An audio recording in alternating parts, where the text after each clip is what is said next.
Today we are going to talk about a different aspect of auditing. Today's topic of lecture is the differences between audit and investigation. I welcome you on behalf of our DRK College of Commerce, Kolhapur. Me, Dr. Supriya Savgule. Let us know first what is meant by auditing, then we will start comparison. An audit is an independent examination of financial information of any entity, whether profit oriented or not, and irrespective of its size or legal form. When such an examination is conducted with a view to expressing an opinion thereon. Friends, this is a different one definition and meaning of auditing. In the last lecture, we have seen that auditing is a process where an auditor does the examination of books of accounts, vouching of documentary evidences, verification and valuation of assets and liabilities, and further reports thereon. Here also that thing is elaborated with a different view. As we have seen that auditor is an independent person. He should not be in any way connected with the organization. Otherwise, his opinion will be biased. And biased opinion will never guide accurately. Therefore, the auditor should be independent. What this independent auditor does, then he does an independent examination of financial information of any kind of organization. That means not only a profit making company but also charitable trust are also going to be seen under the audit. And this kind of examination is done with a view to express an opinion. To express an opinion, that means the auditor has to comment and certify that whether this financial statement reflect true and fair position of the organization or not. मित्रांनो, याचा अर्थ असा होतो की auditor हा कुठल्याही दबावाखाली न येता स्वतंत्रपणे हे बुक्स ऑफ अकाउंट्स म्हणजेच ज्याच्यामधून फायनान्शियल इन्फॉर्मेशन ऑर्गनायझेशनची स्पष्ट होते त्याच्याबद्दल कमेंट करत असतो, त्याचं एक्झामिनेशन करत असतो. मग ती फर्म कोणतीही असे नका किंवा कोणतीही ऑर्गनायझेशन असे ना. म्हणजेच यासाठी फक्त प्रॉफिट मेकिंग कंपनी किंवा एखादी हॉस्पिटल किंवा चॅरिटेबल ऑर्गनायझेशन असली तरीसुद्धा त्यांना असं इंडिपेंडंट एक्झामिनेशन एका थर्ड पर्सन करून घेणं हे बंधनकारक आहे. तर हे कशासाठी, तर ऑडिटरने त्याचं अनबायस्ड ओपिनियन एक्सप्रेस करावं यासाठी आपण ऑडिटिंग करत असतो. Here we are going to discuss about investigation. Now we are going to see what does it mean by investigation. Investigation is a comprehensive and careful study of the accounts books to find out the truth. इन्व्हेस्टिगेशनचं objective असतं की डिटेलमध्ये आणि काळजीपूर्वक अभ्यास करायचा आहे.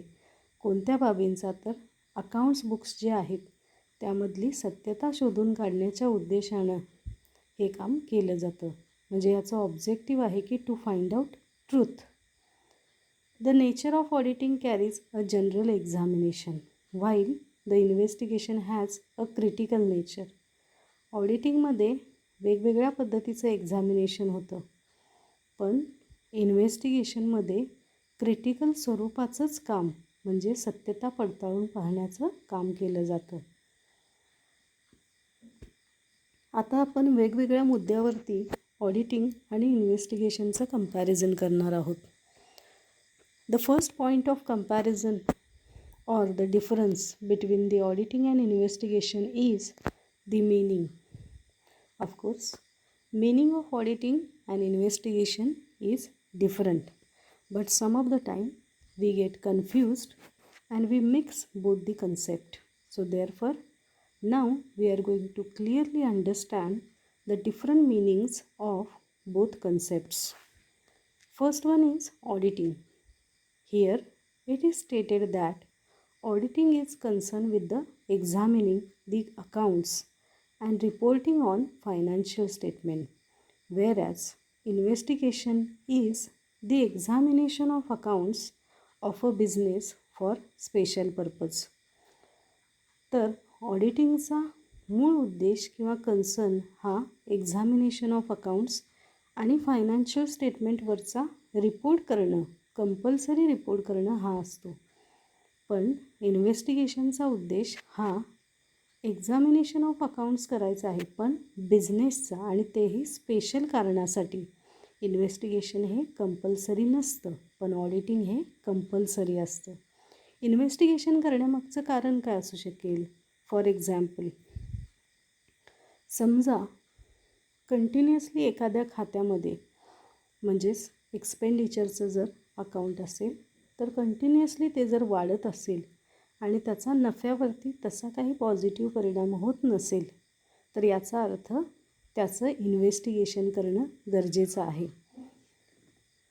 म्हणून ऑडिटिंगमध्ये स्पेशल पर्पज हा कन्सिडर केला जातो. पण कधी? तर रिस्पेक्टिव्ह ज्या ॲक्टिव्हिटीज आहेत, म्हणजे examination of books of accounts, तर त्याचा पर्पज काय असतो की प्रॉफिट अँड लॉस अकाउंटमधून खरा प्रॉफिट किंवा लॉस हा दाखवला गेला आहे की नाही, बॅलन्स शीटमधून बिझनेसची पोझिशन आणि ॲसेट लायबिलिटीज योग्य पद्धतीनं दाखवल्या गेल्या आहेत किंवा नाहीत.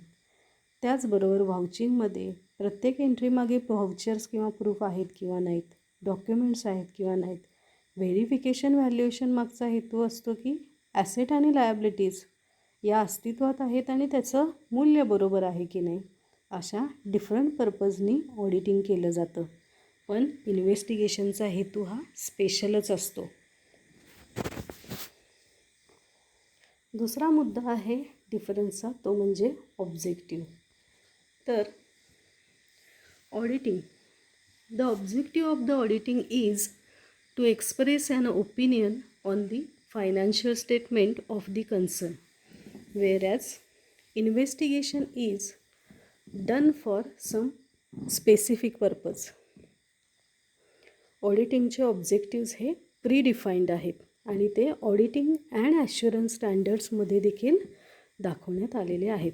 तर काय आहेत ऑडिटिंगचे ऑब्जेक्टिव्स? तर दोन आहेत. एक आहे प्रायमरी ऑब्जेक्टिव्ह.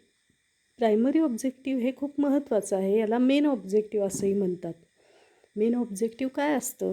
तर to find out and to comment किंवा to give an opinion about true and fair view is reflected from the financial statement. म्हणजे ऑडिटरनं सर्टिफाय केलं पाहिजे त्याच्या रिपोर्टमध्ये की true and fair position is reflected from the organisation. जर असं त्यानं सर्टिफाय केलं नाही, याचा अर्थ त्याचे काही रिझर्वेशन्स आहेत, ऑब्झर्वेशन्स आहेत, किंवा त्याला काही तिथे शंकास्पद आढळलेलं आहे आणि मग तशी कार्यवाही ही त्या संस्थेवरती केली जाऊ शकते. पण इन्व्हेस्टिगेशनचं ऑब्जेक्टिव्ह काय असतं? तर ते व्हेरिएट होत असतं, ते बदलत असतं. म्हणजे आज जर इन्व्हेस्टिगेशन हे कोणीतरी फ्रॉड केला आहे कॅशचा, त्याच्या बाबतीत असेल, समजा नेक्स्ट टाईम गुड्सच्या बाबतीत फ्रॉड झाला असेल, किंवा अशा स्पेसिफिक पर्पजसाठी इन्व्हेस्टिगेशन केलं जातं. पुढचा मुद्दा आहे डिफरन्सचा, कंपल्शन. आपल्याला माहीतच आहे की ऑडिटिंग हे कंपल्सरी आहे in the case of limited companies, किंवा याला आपण जॉईंट स्टॉक कंपनी असं म्हणतो. त्याचबरोबर ऑडिटिंग हे insurance company, hospital, charitable institutions, cooperative society किंवा इतर स्टॅच्युटरी ऑर्गनायझेशन ज्या आहेत त्यांच्यासाठी सुद्धा ऑडिटिंग हे कंपल्सरी आहे. It is compulsory in the case of such organisation, whereas investigation is not compulsory. Investigation हे आपल्या हेतूंसाठी आपण करतो, हे कंपल्सरी नाही. The next point of difference is period. Auditing is done at the end of the financial year. whereas investigation can be done over a period of years. तर auditing हे compulsory आहे आणि ते वर्षाच्या शेवटी जेव्हा तुमचे अकाउंट्स प्रिपेअर होतात तेव्हा केलं जातं. कारण ऑडिटिंग हे मेनली स्टार्ट होतं एक्झामिनेशन ऑफ फायनान्शियल स्टेटमेंटपासून. So there is a need that at the end of the year we should have ready in our hands our financial statements. Then the auditor's work is going to start. पण ह्याचं एक limitation असं आहे की वर्षाच्या शेवटी auditing झाल्यामुळं fraud झाल्यानंतर किंवा चुका झाल्यानंतर मग त्या शोधल्या जातात. म्हणूनच बऱ्याचदा ऑडिटिंगला गमतीने असं म्हटलं जातं की it is a post-mortem work. Now the next point is investigation can be done over a period of years.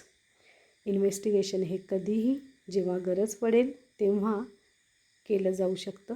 बऱ्याच वर्षातून किंवा प्रत्येक वर्षी किंवा जशी गरज पडेल तसं केलं जाऊ शकतं. The next point of difference is conduct. Auditing is conducted on behalf of the owners of the company, whereas investigation is conducted on behalf of outsiders and owners at the same time, or sometimes it is to be conducted by both the parties. याचा अर्थ असा होतं की audit हे कुणाकडून केलं जातं. तर पहिली गोष्ट म्हणजे ऑडिट हे कंपल्सरी आहे आणि कंपनी फॉर एक्झाम्पल कंपनीचा जो ऑडिटर असेल त्याची नेमणूक ही ॲन्युअल जनरल मीटिंगमध्ये सर्व सभासदांच्या संमतीने त्याची नियुक्तीही केली जाते 1 वर्षासाठी पुढच्या ॲन्युअल जनरल मीटिंगपर्यंत. तर असं म्हटलं जातं की who are the owners, then shareholders are the owners, even board of directors are there, those are also shareholders. So it is appointed, audit is conducted, auditor is appointed and audit is conducted on behalf of the owners of the company. whereas investigation is conducted by the outsiders too. म्हणजे स्वतः मालकाला असं वाटू शकतं की इथं इन्व्हेस्टिगेशनची गरज आहे. तसं एखाद्या बाहेरच्या व्यक्तीला समजा तुमच्या कंपनीत गुंतवणूक करायची असेल तरी देखील तो इन्व्हेस्टिगेशन हे करून घेऊ शकतो. The next point of difference is scope. Auditing has a narrow scope whereas investigation has a wide scope. ऑडिटिंगला नॅरो स्कोप का असतो? तर पहिली गोष्ट म्हणजे auditing is done at the end of the year. आणि जेव्हा सगळी कामं होऊन गेलेली आहेत, सगळे ट्रान्झॅक्शन झालेले आहेत, ओके, तेव्हा हे ऑडिटिंग केलं जातं. त्यामुळं ऑडिटिंग करत असताना पूर्ण वर्षभरातले सर्व ट्रान्झॅक्शन तपासले जातात. बऱ्याचदा ऑडिटर हा टेस्ट चेक मेथड किंवा टेक्निक ही अप्लाय करू शकतो. कारण सिमिलॅरिटी ऑफ द ट्रान्झॅक्शन आहेत, ह्यूज नंबर ऑफ ट्रान्झॅक्शन आहे, limitation of the time period आहे, ओके. सो त्यामुळं ऑडिटिंगचा स्कोप हा नॅरो असतो. whereas investigation has a wide scope because it is not compulsory to complete within a time. जेव्हा ज्याची गरज असेल तेव्हा इन्व्हेस्टिगेशन सखोल पद्धतीनं करता येतं, प्रायव्हेट इन्व्हेस्टिगेटर लावून करता येतं, स्वतः करता येतं आणि कितीही खोलात जाऊन तुम्हाला माहिती मिळू शकते. So it has a wide scope. The next point of difference is appointment. An auditor is appointed by the shareholders or directors or by the government. तर हा जो ऑडिटर असतो त्याची अपॉइंटमेंट ही आयदर शेअरहोल्डर्सकडून केली जाते किंवा डायरेक्टर्सकडून केली जाते किंवा गव्हर्मेंटकडून केली जाते.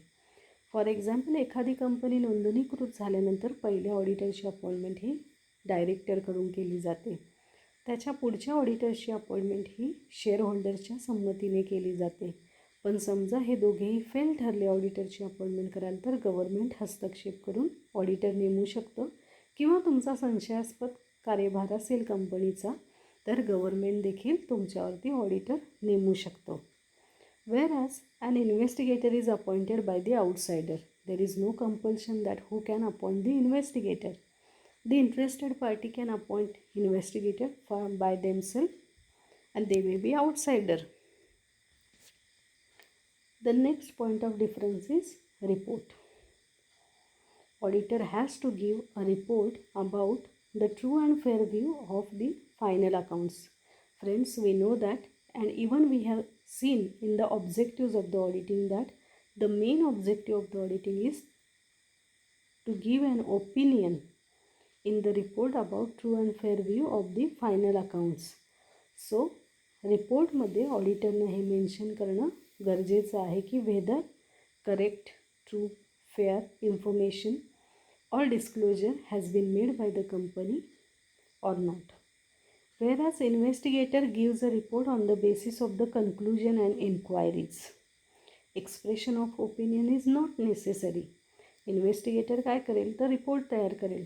ज्या कोणी आउटसायडरने त्याला अपॉइंट केलेला आहे किंवा ओनरनं ज्या कारणासाठी केलेलं आहे त्याची छाननी करेल, इन्व्हेस्टिगेशन करेल आणि एखादं कन्क्लूजन त्याचं स्वतःचं वैयक्तिक मत हे तो शोधेल, इन्क्वायरी करेल आणि त्याच्यावरती असं कुठलंही एक्सप्रेशन देणं बंधनकारक नसतं. Then the next point of difference is qualification. Only chartered accountants are qualified to conduct audit. It should be noted that government has made mandatory that to conduct auditing, the auditor must be a qualified chartered accountant. Then and then only that person can appoint and worked as a auditor. Otherwise, he or she will not work as a chartered accountant. We can appoint a partnership firm where all the partners are chartered accountant as a auditor of a company also. But the condition is all partners must be CA. Whereas investigation need not to be conducted by a chartered accountant. Any person can be appointed as an investigator. There is no need of such kind of educational qualification like chartered accountant or CA. Now here next point of difference is process of work. In auditing, investigated accounts are not audited in ordinary course, whereas in investigation, generally audited books of accounts are taken up for investigation. म्हणजे काय तर इन्व्हेस्टिगेशनमध्ये already audit केलेले books हे इन्व्हेस्टिगेशनसाठी घेतले जाऊ शकतात. पण ऑडिटिंगमध्ये असं काही नसतं की ऑडिट करत असताना इन्व्हेस्टिगेटेड केलेले अकाउंट्स तुम्ही ऑडिटसाठी घेतले गेले पाहिजेत. So friends, we have reached at the last point of our lecture. तर आज आपण पाहिलं की कशा पद्धतीने ऑडिटिंग आणि इन्व्हेस्टिगेशनमध्ये डिफरन्सेस असतात. ओके, तुम्हाला काही शंका असतील तर तुम्ही नक्कीच आपल्या टेलिग्रामच्या ग्रुपवरती त्या मेन्शन करा. थँक्यू.